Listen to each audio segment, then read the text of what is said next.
Hello and welcome to the Huddle. Liam Santamaria back with you as we motor towards the start of what's going to be an enormous NBL 24. It's been a big off-season, free agency movements, and I'm really looking forward to some other things that are coming up too. Summer League soon, the FIBA World Cup coming up soon. So while we're talking about free agency, we're talking about the World Cup and the upcoming season, we're going to talk today to a man I've been really looking forward to catching up with, Bul Kuol, re-signed with the Cairns Taipans, of course, Rookie of the Year in the league a couple of seasons ago, and gearing up for a big event with the World Cup coming up. So sit back, relax.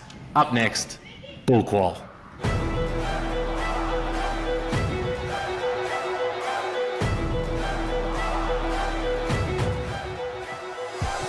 Bul, good to see you, mate. What's happening? Just at home, enjoying some time with the family. Very good. You're at home where? In far north Queensland? No, I'm back in Canberra. That's where I grew up. Got most of my family here, so I always come back in the winter. Okay, nice. Recently been in the States? You've been training and working out in the States recently? I went to France for 3 months after the season. So I went from season ended, went to Egypt for the World Cup qualifiers, and then flew from Egypt to France, was there 3 months, and then went to the States just to relax and hang with my family over there, church family, brothers and sisters that I met throughout my time there. And then I've been back for about a week and a half now, almost 2 weeks.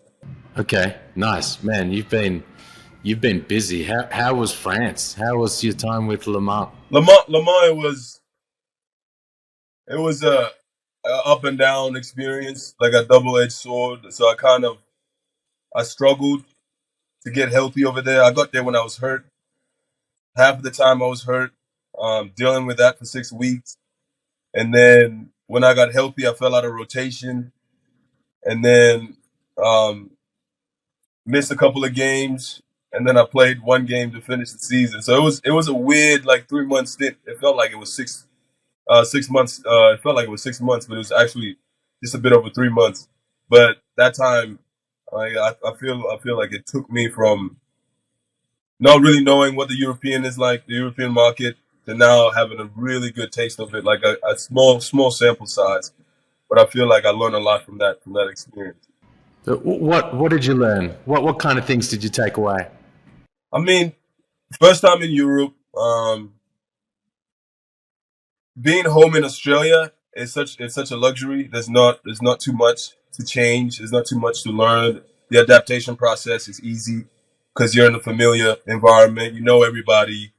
The guys are your peers. You're familiar with them. You grew up playing with them. And then when you go to a whole different continent, whole different culture, that speaks 95% French, barely any English, whole different brand of basketball. I could go on and on. There was so many things that just kind of hit me, and I'm like, this is completely different. So I was like fish out of water, very out of my comfort zone. All the challenges and trials and tribulations that I was going through, I never gone through before, so I had to find ways to deal with it. Basically, yeah. I could go on and on. It was one of the craziest experiences that I've had, and I'm very thankful that I got to have it, especially in the off season. Okay, nice. Well, you're about to have another amazing experience coming up soon, man. The FIBA World Cup. I mean, everyone is so excited for that. Everyone in Australia is so excited about what the Boomers are going to do, but also for what you guys are going to do, and the fact that you're going to be representing South Sudan at that tournament. Now, what are your feelings about that? What are we, 2 months out, a month and a half out from the event? How are you starting to feel about the fact you guys are going to be on that floor at that event representing South Sudan? It's exciting. All of this is for the first time. So to be part of the first group that's opening doors for the next generation, the next young group coming up, I feel like that in itself is such a huge accomplishment. We can have that. We get to share that, and that's going to be recognized from now forth. Like we're the first group that made it to the World Cup, and then who knows, we might make the Olympics. But that's our next goal, is to be the first group to make the Olympics. If that happens, that kind of just solidifies the experience even more. And the joy that we've had throughout this journey, I feel like it's given the country in itself such a huge unifying, like it's a win for the whole country. So not just a win for us, but it's a win for the whole country. And now to actually experience it and to be a part of it, we don't know what to expect. I don't know what to expect, but it's exciting because it's like France. I'd never been to Europe. Don't know what I was getting myself into. It's the same thing for the World Cup. I have no idea what to expect, but I'm super excited for it to begin. So I can't wait.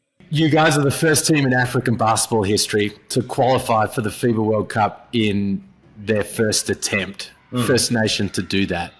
But you were talking there about what qualifying has done for the country and the unifying kind of feeling that you get from what you guys have achieved. Well, can you kind of dive into that a little bit more for like me and the viewers and listeners who maybe don't understand why? Why is it such a big deal what you guys have done and are going to be doing on the world stage?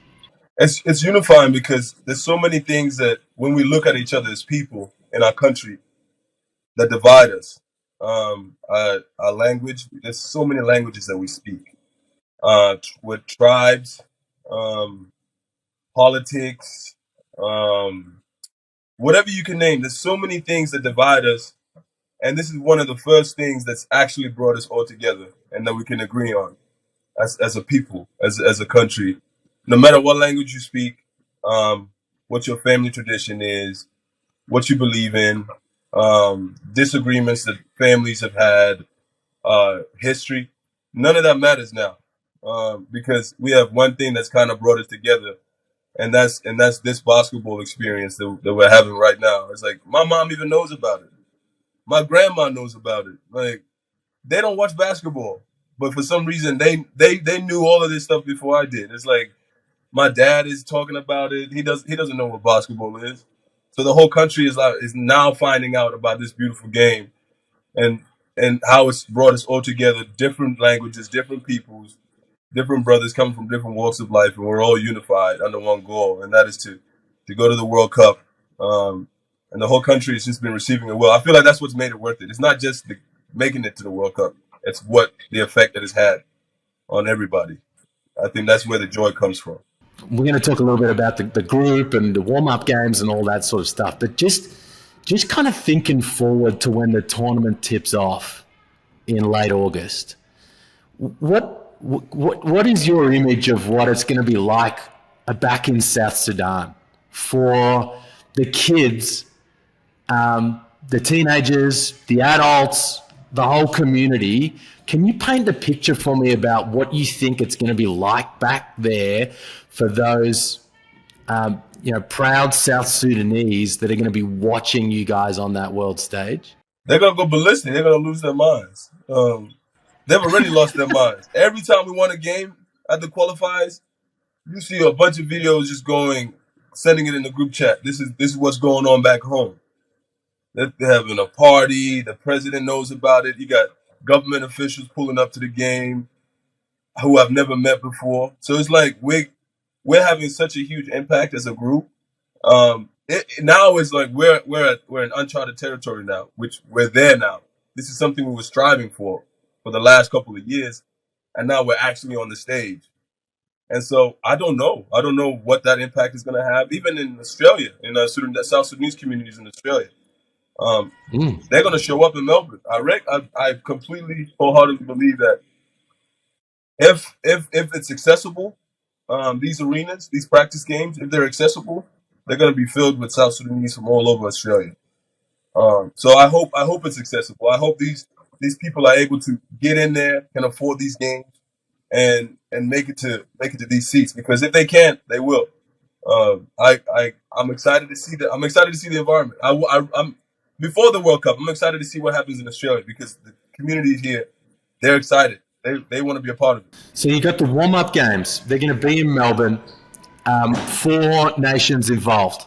You're going to play Brazil, Venezuela, and you're going to play the Boomers in Melbourne in advance of the World Cup. Man, what did you think? What was your first kind of thought and response and reaction when you were told, okay, cool, this is how we're going to go about leading up and preparing for the tournament? Man, I'm still kind of processing that. I haven't really had too much time to think about it.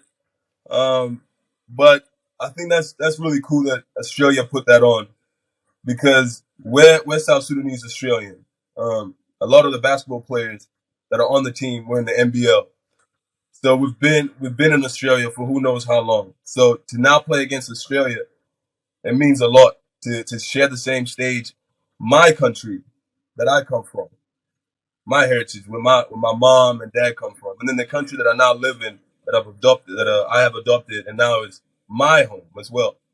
And now I get to play that team. That's special. I think that's really cool. And when that game takes up, yeah, it's a practice game, but I feel like it's gonna be extremely competitive, and we're just gonna enjoy the moment. Like, I'm looking forward to that one. That means a lot to me, at least.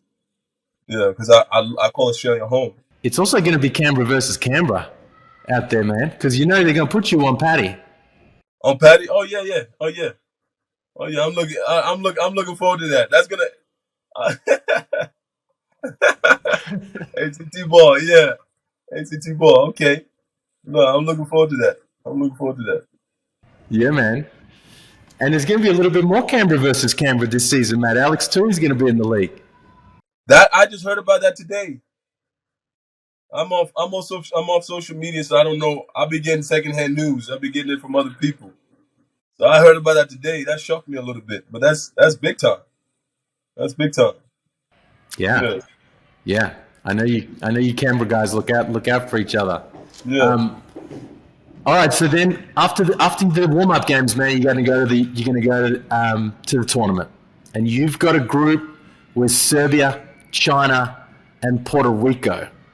How are you feeling about the prospects that you have in that group and those three teams in particular as an opponent? Because you can't look any further. When you go to a tournament like this, you can't look any further. It doesn't really matter about all the other teams that are there, really, for you guys coming in. It's just Serbia, China, and Puerto Rico. Where's your head at about those three opponents?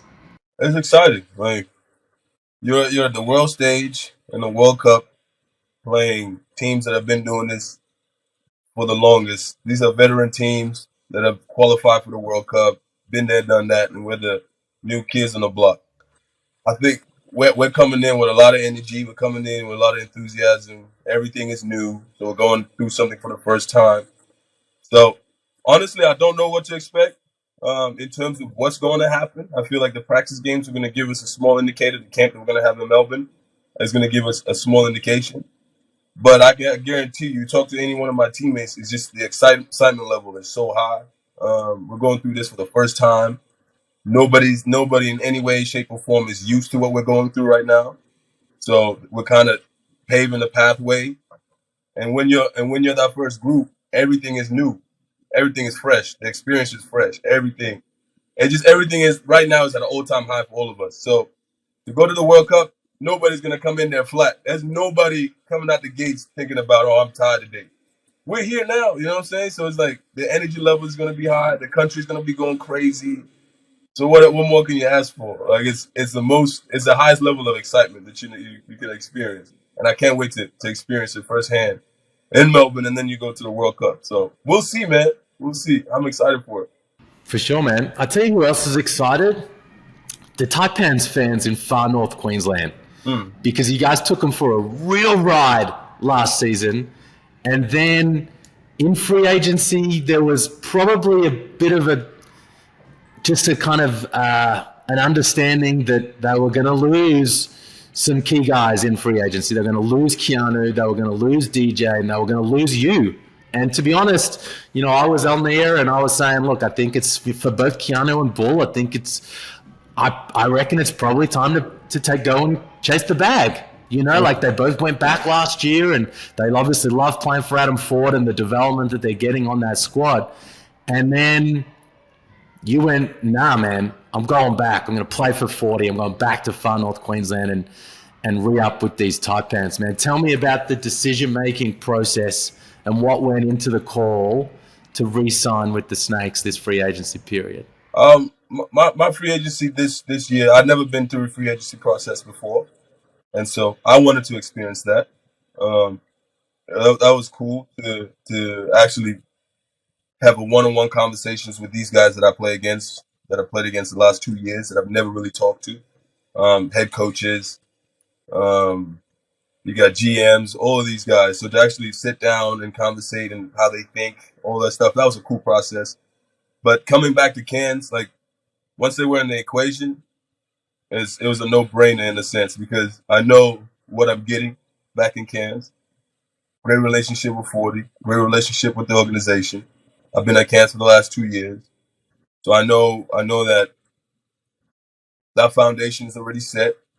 I love challenges, so I'm being put in a new position. We've kind of set. We had a great year last year, so we want to back that up. So it's like the excitement of going back and building upon what we did last year. That's what I want to do. I want to see if we can take it further. I want to see if I can come back and contribute and do the same thing. Sometimes, like the grass is not always greener on the other side. So money comes and goes. Like that's not my priority. Money comes and goes. Chasing the bag, it sounds cool, but it doesn't really mean you're gonna get better. It doesn't really. This is my 3rd year as a pro that I'm going into, and I want to continue to improve as a player. Money will naturally come along the line. Chasing the bag will naturally come along the line, but I know what I'm getting with 40. So it was a no-brainer. Kansas is home to me now. So we'll see what happens. We'll see what happens this year, and then you just keep building. That's my goal. Just keep building 1 year at a time. So we'll see. I'm excited though. I'm excited to go back to Kansas. For sure. And like it's another kind of new, young, exciting squad. We'll dive into that a little bit more. That was really interesting though, to get kind of like some insight and like pick your brain a little bit there on the thinking and the process. You're talking about talking with the GMs and the coaches and whatnot. Were there any other organizations around the league that you really closely considered that kind of really took your interest along the way in that process? Man, like, am I allowed to mention these guys' names? Like the teams? Sure, it's a done thing. You're going back to Cairns. Yeah. Well, it was a cool process because I got to really have an inside look. I'm giving you some inside looks right now. I really got to have an inside look on how each organization recruits, their priorities, the type of teams they want to build. Really have a good understanding of where they see me as a player, how I could really impact them. So I got to have feedback as well from a lot of these coaches that I'm playing against, and it gave me a good insight on how, you know what I'm saying? Like now I go into games, it's like, okay, this is how they view me as a player. This is the kind of understanding they have about me. And so I not only got to know them better, I got to understand my game a little bit more from another perspective. But like a lot of teams made it hard. I'm not going to name. A lot of teams made it hard for me to return. A lot of teams made, one in particular, they made it very difficult, very, very difficult. But okay, yeah. But once Cairns was in the equation, I'm like, Cairns kind of took that front seat, and then it was just a matter of like, okay, what's more important to me? So I got some good counseling, and I'm like, hey man, why not go back for another year? Because I have a great foundation, and I want to keep building. I'm not going to settle right now. I'm going to continue to take these risks and continue to build on what I've already done because, you know what I'm saying? Who wants to settle when I'm 26 years old, my 3rd year in the league? I don't know my capabilities yet. I enjoy the challenge. So I'm like, let me go build. Let me go continue to build on where it's already set. So very, very easy decision. So we'll see what happens this year. I don't know what's going to happen. We'll see. Love it. All right, so what is it that you want to build, man? Like, because you're already one of the elite two-way operators in this league. If not the best on-ball defender, like one of the top couple of on-ball defenders year in, year out in your first 2 seasons in the league. Obviously, we know you can shoot the 3. I love the fact late in last season you started to really get on the front foot and attack off the bounce. Started scoring a little bit more towards the rim and exploring at the rim, mid-range, and the like. Maybe some issues with foul trouble along the way. I remember a game down in Melbourne at John Cain Arena, man, where you like every time you went anywhere near the ball, you just picked up a whistle. Like, what are the things you want to like improve over the course of this next 12 months? Man, my defense, like you mentioned, like my reputation is I'm a hack now. That's what I hear from everybody. But if you're known as a hack, that means you're a good defender. So you can't be a good defender and not a hack. But I feel like I took it out of hand towards the end of the middle of the season where I struggled a little bit because I was always constantly in foul trouble. So I want to use my hands less, move my feet more, continue to have my physicality without putting myself in danger. Because these refs, they're well aware of me now, so they know that my style of play. They know I'm pushing the boundaries. So there's no secrets out there. So, but I gotta find different ways to be physical without putting myself in jeopardy of sitting on the bench. So that's one thing I gotta improve on. Using my hands less and just being more consistent offensively. I feel like I'm like this. I go up and down. My mindset is last year was I just want to be the best defender that I can be, and then offensively, things will take care of themselves. We have a lot of guys that play great offense. We had a lot of guys that play great offense and could do it in different ways. So I'm like, that's not what we really need. This year, I want to be more consistent. I want to have that same mindset that I was showing throughout the end of the season and be more assertive because I feel like I'm a selfless offensive player. I take my pride on defense. Offensively, I have a tendency to just relax. And so be more assertive in that area, improve my consistency shooting wise. I feel like I'll have a game shooting great, and then I'll have a game shooting really bad. And that determines how effective I am offensively. So I gotta improve as a shooter. I think that's where I gotta build. I gotta take my percentages up shooting wise. Take it back to where I was in college. Become a more elite shooter. Because if I can combine that with my defense, I can really help my team in whatever way 40 wants to use me. So that's my mindset. If whatever 40 needs me to do, that's going to be my job for the next year. What is it about 40, man, that has made you want to come back and work with him some more? Him and his staff. Like, what is it? Like, guys are signing there. Sam Menenga, Sam Wardenberg last year, Bobby Clintman coming in as the next star. A lot of guys are signed. You've re-signed there. And a lot of guys in that process are thinking, you know what, I want to play for Coach Ford, or I want to keep playing for Coach Ford because I want to grow my game. What is it about him and the way he goes about it that makes people and makes you feel that way? I mean, he's a genuine dude.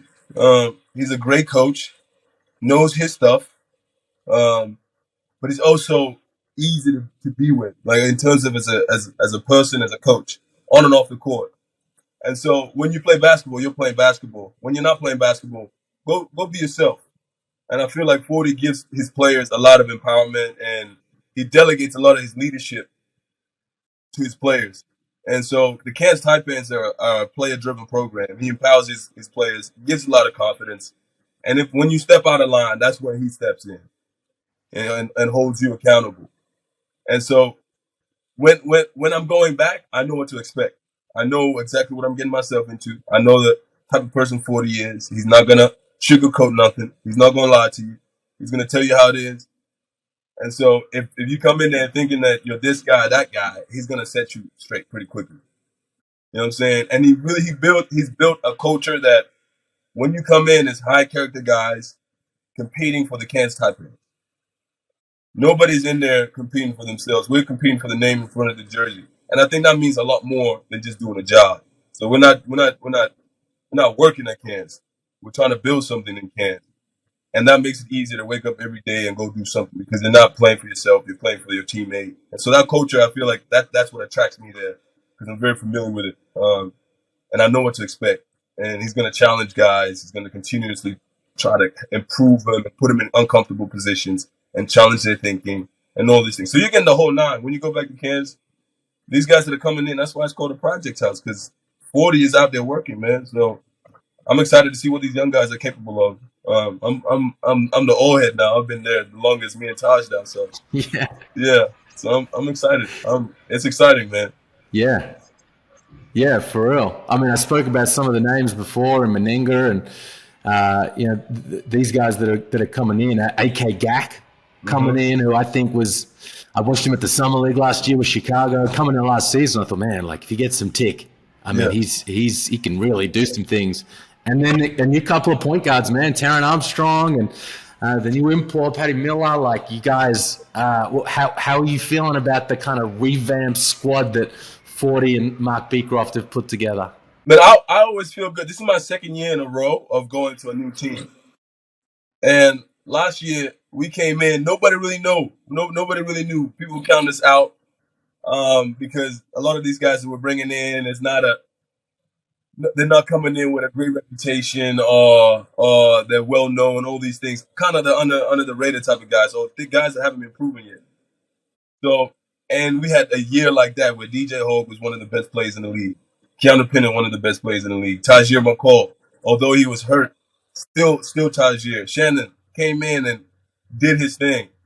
So it's like I could go on down Van Air, all these guys. I could keep naming guys. It's like it was a great fit in terms of how things came together.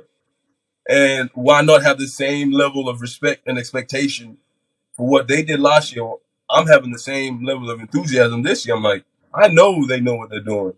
I just got to come in and do my job, and you know what I'm saying. So we'll see. As soon as I show up, I know what I need to do. Is my third year. These guys are young guys, hungry, full of energy, ready to go. So it's always an exciting brand of basketball. So we'll see, man. We'll see. I'm excited. I'm excited. I haven't met any of them yet, but I'm excited. I can't wait to meet all of them. Taryn, he wants to make the NBA. He's an elite passer. Can really dribble the ball. You know what I'm saying? We got a big man. Sam was rookie of the year. So 40 could win. 40 could have three guys that in a row win rookie of the year. Who knows? I'm calling that early. He could really have three guys win rookie of the year. Love it. Yeah, and one thing about 40, man, is like, these people, some guys might be coming in. Sam Meninga, people don't necessarily, a lot of people in Australia maybe not know what he might be able to do. Maybe they haven't watched a lot of Taron Armstrong but one thing that is that 40 has watched a lot of tape on these guys. He knows these guys. He knew you at Detroit Mercy while no one else really back here was watching. And then you went to Knox and he was like, nah, this guy's he's got it. And he's going to come in and be really, really good with me. So that's the thing I'm excited about this squad is like for a lot of us, like we're going to roll up to the Blitz and start to get to know these guys. But 40 already has gone through that process and that's why he's brought them on board. 100%. Yeah. For sure. All right, man. Hey, great to chat. Yeah. Really great to catch up with you. And thanks for covering out a little bit of time while you're back with the crew in Canberra. And all the best in the next little while, in the lead up to the World Cup, at the World Cup, and then in the upcoming season, man. Can't wait to watch. Absolutely. And I just want to plug my camp. I got a camp happening in Canberra between the 13th and the 14th of July. For me, I've never done that before. I've never had a camp before. This is my hometown. This is where I grew up. It's a place that means a lot to me. A huge community, South Sudanese community here, a huge basketball community. So I'm going to be doing that for the first time. I'm excited for it.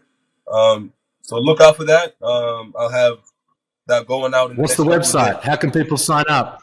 I'll launch that in the next day or two. It's gonna be a website you can sign up. So I'll send that link, and I'll put it up on my social media and do all that type of stuff. But I'm excited for that. I feel like that's something that I'm really, really looking forward to, and something I've been wanting to do, and I'm glad that I'm actually putting it to work now. You know what I'm saying? So that's really cool, man. I wanted to just put that out there. That's really cool. All right. Well, hope that that is just absolutely packed to the brim, and you're having to start turning people away because all those guys in Canberra will love to be involved. So awesome, man. Good luck with that. Keep your eye out on Bul's social media for the website and how to register and get involved in the camp. And Good luck, man. Good luck for the next couple of months and moving forward. Thank you, my brother. It's good to have a chat.